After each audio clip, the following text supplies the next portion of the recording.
Good morning, Laverta. I feel like my glasses are dirty, or this is dirty. I think maybe it was that. Was it? We'll see. Well, good morning, guys. How are you? Can you hear me okay? I got my water right here. Really got to get organized. All right, welcome. I'm your girl, Courage Molina, pastor of Bold Faith Community Church. Good morning, Miss Dorothy. This is our daily Bible reading. This is our morning in the Word. We do this Monday through Friday, 7 a.m. Monday through Friday, 7 a.m.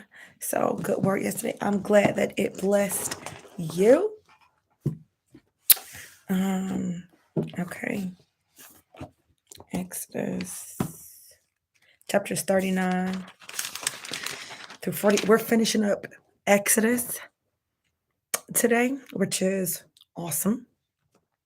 It's been awesome to be in Exodus, I think, personally. So let's get into it, right? Let's see, dwell's going off. Let's get into it. Exodus chapter 39. The craftsman made beautiful sacred garments of blue, purple, and scarlet cloth, clothing for Aaron to wear while ministering in the holy place, just as the Lord had commanded Moses. Bezalel made the ephod of finely woven linen and embroidered it with gold and with blue, purple, and scarlet thread. He made gold thread by hammering out thin sheets of gold and cutting it into fine strands with great skill and care. He worked it into the fine linen with the blue, purple, and scarlet thread.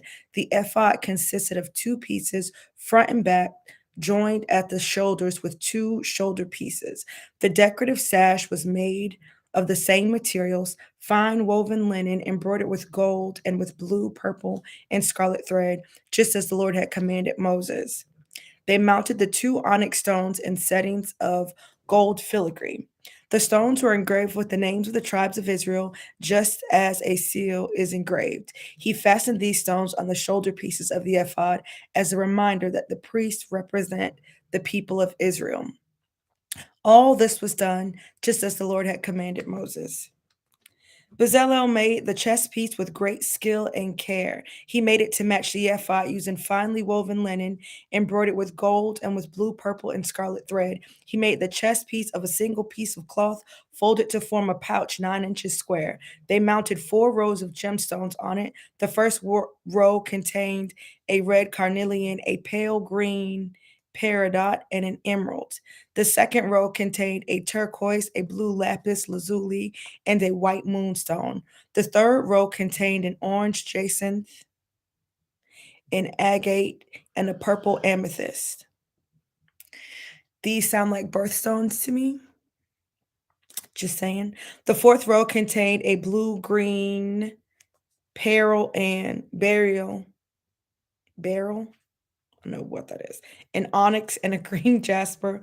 All these stones were set in gold filigree. Each stone represented one of the 12 sons of Israel. Each stone, there are four. No, just kidding. There are 12 stones, 4 stones. There are 12 stones, each of which, um, each of which represented a tribe of Israel, and there are 12 months in the year. I'm just saying. I don't know. I never even thought about this. I'm not saying there's a correlation. I'm not saying that the enemy hasn't perverted it. I'm not saying anything. I'm just saying, interesting. 12 tribes of Israel, 12 months in a year, 12 stones.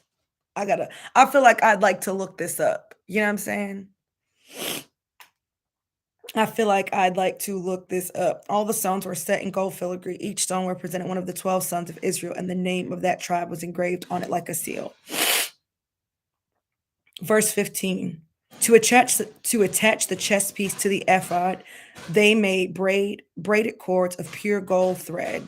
They also made two settings of gold filigree and two gold rings and attached them to the top corners of the chest piece.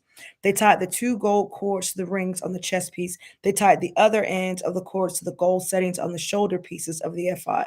Then they made two more gold rings and attached them to the inside edges of the chest piece next to the ephod. Then they made two more gold rings. Oh, I did that again. Verse 20. Then they made two more gold rings and attached them to the front of the ephod below the shoulder pieces, just above the knot where the decorative sash was fastened to the ephod. No, there were two sets of gold rings. Oof. They attached the bottom ring to the chest piece to the rings on the ephod with blue cords. In this way, the chest piece was held securely to the ephod above the decorative sash. All this was done just as the Lord had commanded Moses. Great detail. They did these things, and they did these things just as the Lord had directed Moses. Verse 22. Bezalel made the robe that is worn with the ephod from a single piece of blue woven cloth, with an opening for Aaron's head in the middle of it. The opening was reinforced with a woven collar so it would not tear. They made pomegranates of blue, purple, and scarlet yarn and attached them to the hem of the robe. They also made bells of pure gold and placed them between the pomegranates along the hem of the robe, with the bells and pomegranates alternating all around them. This robe was to be worn whenever the priest ministered before the Lord, just as the Lord had commanded Moses. They made tunics for Aaron and his sons from the fine linen cloth. The turban and the special head coverings were made of fine linen, and the undergarments were also made of finely woven linen. The sashes were made of finely woven linen and embroidered with blue, purple, and scarlet thread, just as the Lord had commanded Moses. Finally, they made the sacred medallion, the badge of holiness, of pure gold. They engraved it like a seal with these words, "Holy to the Lord." They attached the medallion with the blue cord to Aaron's turban, just as the Lord had commanded Moses. Moses inspects the work. Verse 32. This is what's happening. And so at last, the tabernacle was finished. The Israelites had done everything just as the Lord had commanded Moses, and they brought the entire tabernacle to Moses. The sacred tent with all its furnishings, clasps, frames, crossbars, posts, and bases. The tent coverings of tan ram skin and the fine goat skin leather. The inner curtain to shield the ark of the covenant and its carrying poles. The arks cover the place of atonement, the table and all its utensils, the bread of the presence, the pure gold lampstand with the symmetrical lamp cups, all its accessories, and the olive oil for lighting, the gold altar, the anointing oil, and fragrant incense, the curtain for the entrance of the sacred tent, the bronze altar, the bronze grating and its great carrying poles and utensils, the wash basin with its stand, the curtains for the walls of the courtyard, the posts and their bases, the curtain for the entrance to the courtyard, the ropes and tent pegs, all the furnishings to be used in worship at the tabernacle, the beautifully stitched garments for the priest to wear while ministering in the holy place, the sacred garments for Aaron, the priest, and the garments for his son to wear as they minister as priests. So the people of Israel followed all of the Lord's instructions to Moses. Then Moses inspected all their work. When he found it had been done just as the Lord had commanded him, he blessed them. Great leadership, right? He heard from the Lord, told them exactly what they needed to do, exactly how it had to be done, and um then they did it. They brought it to him. He inspected that the work was done well. Then he blessed them. I feel like sometimes as a leader, I don't necessarily do that, right? I don't know if you're in a leadership position where you give somebody something to do, you tell them to do it, and then you want to inspect and make sure that it was done well. I think this is probably one way to make sure things get done the way you want them to get done, the way I don't want to say commanded, but the way you've instructed for things to get done, then going back to make sure or check the work so that you can bless them, praise them, encourage them, correct them if needed. Chapter 40. Then same thing with parents, right? When it comes to great leadership, when it comes to parenting, um, going to um going to your wherever it is, like your kids, to see if they did what they were supposed to do, if they did it the right way, and then praising them or blessing them because they did it the way you told them to do it. I just think like as a parent and probably as a wife too. Oh, that's good. I might ask for something to be done, or I might expect for something to be done, or give instruction on how I want something done. And then when it's done, I might go and check it, but I don't know that I'm necessarily like, oh, great job, especially as my kids got older. I think when they're younger, you do a lot of like, great job, great job, great job. But as they get older, like 14, I don't think I was saying great job on cleaning your room. Do you know what I'm saying? Like, oh, I went in, I checked your room. It was you did a really great job. Or I went in, I checked the bathroom and it was really good. If I went in and checked the bathroom and it wasn't good, then I would say something like, oh, but you didn't clean this or you didn't clean that. I don't think that I inspected it. And then when it was done as I instructed, bless them. I wonder how many times we've asked somebody to do something for us. Somebody has done something for us and we inspected it to make sure it was done correctly. I don't mean that people that we pay or whatever, just like people that God has called us to be leaders with, whether it is family or friends or in community, when they've done this thing as we've directed, I wonder, do we say, oh, I think we might say thank you, but I wonder if we inspect it and say, oh, this was a really good job, or bless them as a result. I wonder also with spouses, husbands and wives, right? When I ask my husband to do something and I want it done a certain way, when he does it a certain way and it's done, I don't know that I necessarily, now I inspect it. I inspect it. Okay. But I don't know that I necessarily bless him for good work or the work being done the way I instructed or the way that I wanted it to be done. I don't know that I necessarily do that. Just something to think about, right? All right, now I'm ready. Chapter 40. Then the Lord said to Moses, set up the tabernacle on the first day of the new year. Place the ark of the covenant inside and install the inner curtain to enclose the ark within the most holy place. Then bring in the table and arrange the utensils on it, and bring in the lampstand and set up the lamps. Place the gold incense Place the gold incense altar in front of the Ark of the Covenant, then hang the curtain at the entrance of the tabernacle. Place the altar of burnt offering in front of the tabernacle entrance. Set the wash basin between the tabernacle and the altar and fill it with water. Then set up the courtyard around the outside of the tent and hang the curtain for the courtyard entrance. Take the anointing oil and anoint the tabernacle and all its furnishings to consecrate them and make them holy. Anoint the altar of burnt offering and its utensil to consecrate them. Then the altar will become absolutely holy. Next, anoint the wash basin and its stand to consecrate them. Present Aaron and his sons at the entrance of the tabernacle and wash them with water. Dress Aaron with the sacred garments and anoint him, consecrating him to serve me as a priest. Then present his sons and dress them in their tunics. Anoint them as you did their father, so they may also serve me as priests. With their anointing, Aaron's descendants are set apart for the priesthood forever, from generation to generation. Moses proceeded to do everything just as the Lord had commanded him. So the tabernacle was set up on the first day of the first month of the second year after they had come out of out of Egypt. I misspoke, my bad. Out of Egypt. Verse 18, Moses erected the tabernacle by setting down its bases, inserting the frames, attaching the crossbars, and setting up the posts. Then he spread the coverings over the tabernacle framework and put on the protective layer, just as the Lord had commanded him. He took the stone tablets inscribed with the terms of the covenant and placed them inside the ark. Then he attached the carrying poles to the ark, and he set the ark's cover, the place of atonement, on top of it. Then he brought the ark of the covenant into the tabernacle and hung the inner curtain to shield it from view, just as the Lord had commanded him. Next, Moses places the table in the tabernacle along the north side of the holy place, just outside the inner curtain, and he arranged the bread of the presence on the table before the Lord, just as the Lord had commanded him. He set the lampstand and the tabernacle across from the table on the south side of the holy place. Then he lit the lamps in the Lord's presence, just as the Lord had commanded him. He also placed the gold incense altar in the tabernacle in the holy place in front of the inner curtain.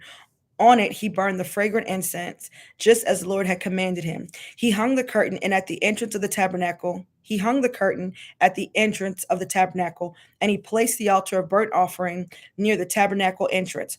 On it, he offered a burnt offering and a grain offering, just as the Lord had commanded him. Next, Moses placed the wash basin between the tabernacle and the altar. He filled it with water so the priests could wash themselves. Moses and Aaron's sons used water from it to wash their hands and feet. Whenever they approached the altar and entered the tabernacle, they washed themselves just as the Lord had commanded Moses.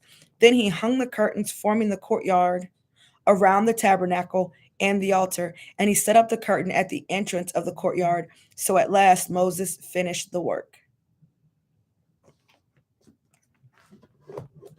So God tells Moses all the things that need to be created. He tells him to go and get help. It's like project management. So then what does Moses do? Moses goes and tells all the people what God told him. He chooses the people that God told him to choose. And then the people bring the things that are necessary to complete the project. Then the people who are supposed to work on the project diligently until its completion.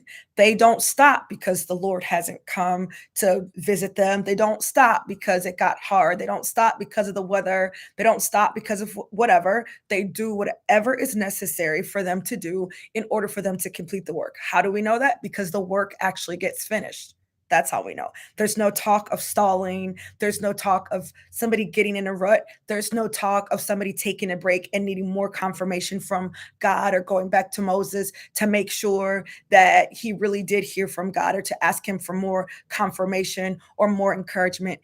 They continued, the people who were supposed to do the work, continued to do the work, doing whatever they needed to do so that it was done according to how Moses instructed them. Right. They don't stop because their MacBook has water damage. They figure it out. They just go on. They don't skip a beat, right? They just go to using their phone or go to an internet cafe, which is funny. Go to like a library, something like whatever they need to do to get it done. They just do what's necessary to get the work done.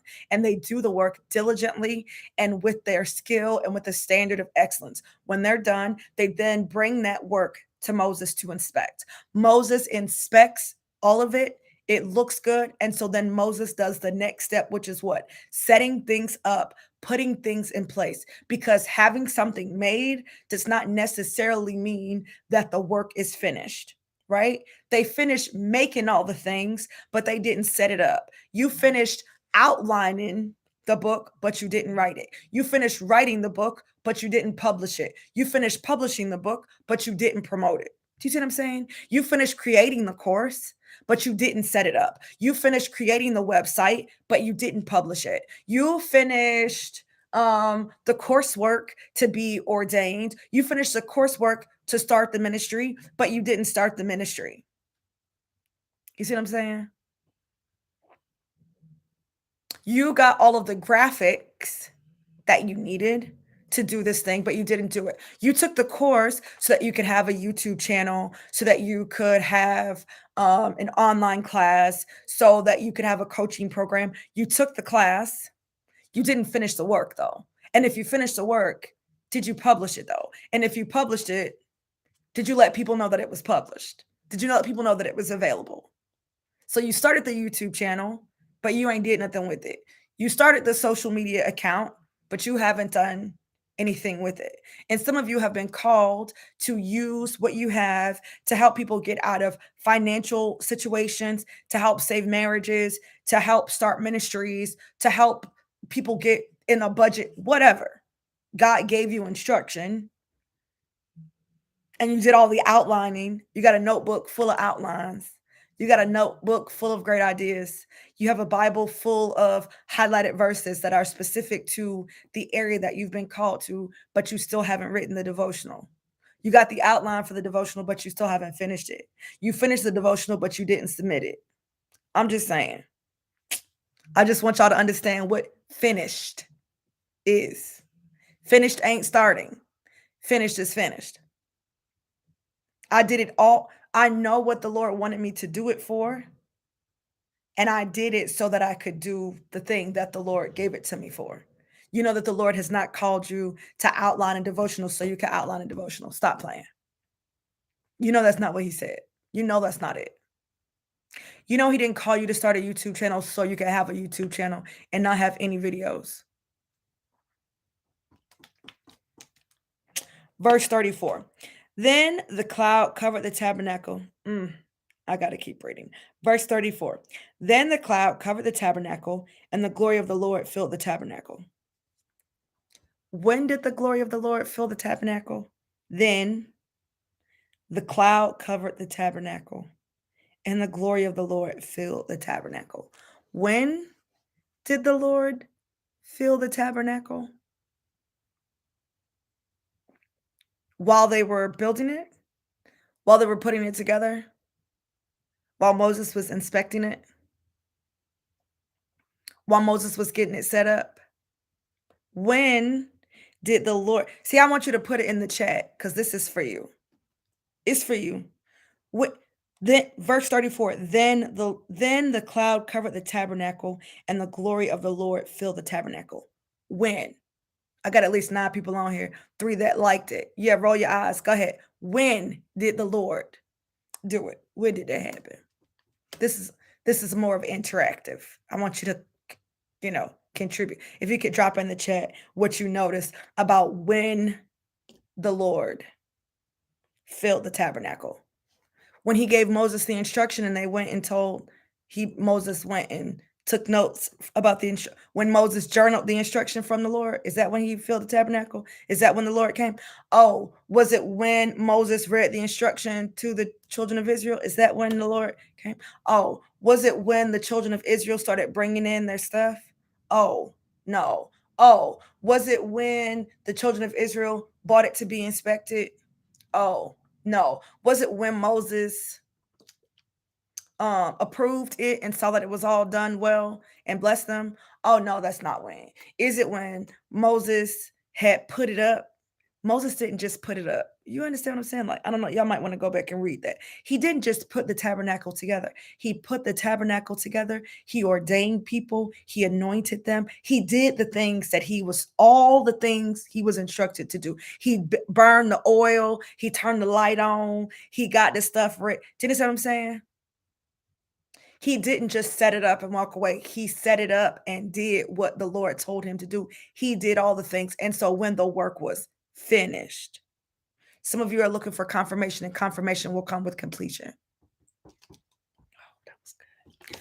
Some of you are looking for confirmation, and confirmation will come with completion. I want confirmation that this is what the Lord has actually told me to do. Well, when you finish doing it, then you'll get confirmation. Verse 35, Moses could no longer enter the tabernacle because the cloud had settled down over it, and the glory of the Lord filled the tabernacle. Now, whenever the cloud lifted from the tabernacle, the people of Israel would set out on their journey following it. But if the cloud did not rise, they remained where they were until it lifted. The cloud of the Lord hovered over the tabernacle during the day, and at night fire glowed inside the cloud, so the whole family of Israel could see it. This continued throughout all their journey. That's it for today. Because this is the chronological, let me just see, what are we doing? Tomorrow we're in Leviticus. Okay. We're in chronological because I don't know if it go that way, but it does. So we will be in Leviticus on mañana. So be sure to come back. I pray that this has blessed you. I encourage you to go back through one of those chapters, chapter 39 or chapter 40. If you don't have a Bible study, and go ahead and pick a verse and break that verse down. The reason it's so important for you to dig into the verse and not just do Bible reading is because the truth is you've been called to do something great, right? Anybody been called to do something great? Even if you're afraid to do it, even if you're unsure that the calling is actually for you, there's a part of you on your best day. There's a part of you when you're in your word, when you're at church, when you're in worship. There's a part of you that acknowledges and knows that you've been called to do something great. If that great thing is in business, if it's full-time ministry, if it's full-time marketplace, as in entrepreneurship, then what you already know is that it takes a different level of faith. I've been employed before, and I certainly needed faith to go on somebody's shop. I certainly needed faith to deal with the things that you deal with day to day. But for those of you who are entrepreneurs, those of you who want to be full time entrepreneurs, you and I know that it's different.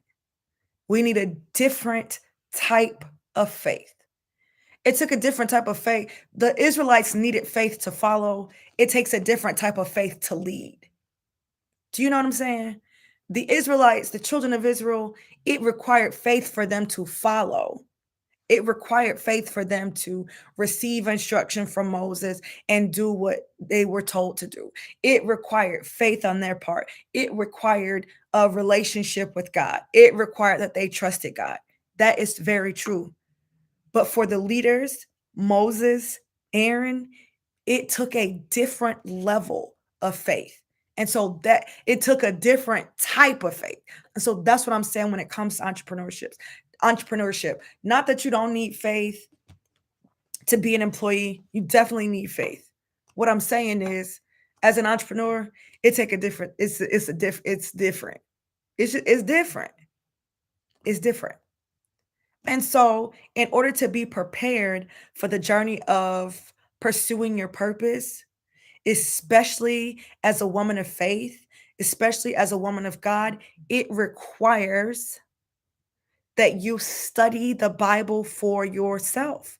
You do not have the luxury of relying on somebody else to break the word down for you every time. You don't have that luxury, because you need to be able to get a word from God about your offerings. You need to be able to get instruction about the strategy. You need to be able to get instruction and insight about collaboration, about investment, about marketing, about because there's a lot of great advice out there. There's a lot of not so great advice out there too, and there's a lot of bad advice. And in order to be able to navigate through that as a woman of faith who has been called to the marketplace or called to ministry leadership, it requires that you can break down the word in a way that you can get instruction for your life, for your day, for your business.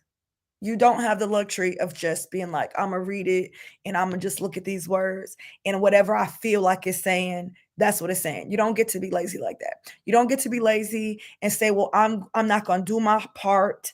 I'm gonna just do I'm not gonna do my part. I'm just gonna sit around waiting for the Lord to drop it in my lap. I'm not gonna do my part. I'm just gonna sit around waiting for the Holy Spirit to just move my arms for me and open the word for me and break. Like, no, you got to grow up.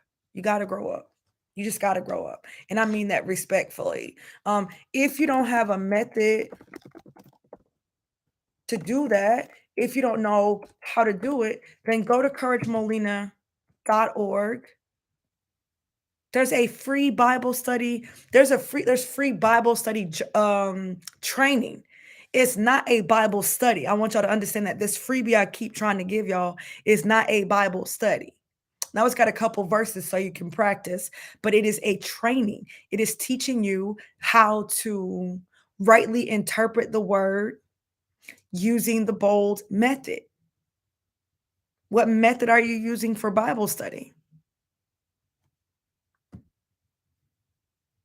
Are are there steps? Because there's got to be some consistency, right? There's there's a right and a wrong way. What method are you using? The method that you use, is it one that leans heavily to how you feel? Or is it one that helps you to look at the context, not just of how you got to the verse, but the context and the setting where the verse is placed? Because I can't tell you what somebody meant by a sentence that was said if I don't know the situation that it was said under. I can tell you what the sentence means. I can tell you what the sentence means, But I can't tell you what was meant by the sentence unless I know who said it, who did they say it to, how did they say it, under what circumstances. Then I can tell you what it means. I can tell you what it said, but I can't tell you what it means unless I have some context. Do you have a method of getting the context of the verse that you are studying? Because we cannot take verses alone. We can't even take chapters alone. You can't take any section of the Bible and then just take it out, whether it's a verse, a few verses, a chapter, a book. You can't just take a section out and say, okay, I know everything that this means because I know what these words mean in English. No, you have to place them and it has to be interpreted. The Bible interprets itself. It's got to be interpreted by the Bible, which means I have to include the context, have to take into consideration the culture. I can't just take it out and say, "Oh, this is what this means." No, it doesn't work that way. Nope. There's an actual method, and it's not whatever we want, you know? So this is a great place to start. Go to couragemolina.org and get the free bold method journal. It's going to show you how to break down the word just one verse at a time. It's a great starting place. I hope this has blessed you. I will see you tomorrow at 7 a.m. Be sure to tell a friend to tell a friend. Hit that like button if you like this. Hit that subscribe button if you're brand new. All right, I love y'all, and I will see y'all tomorrow.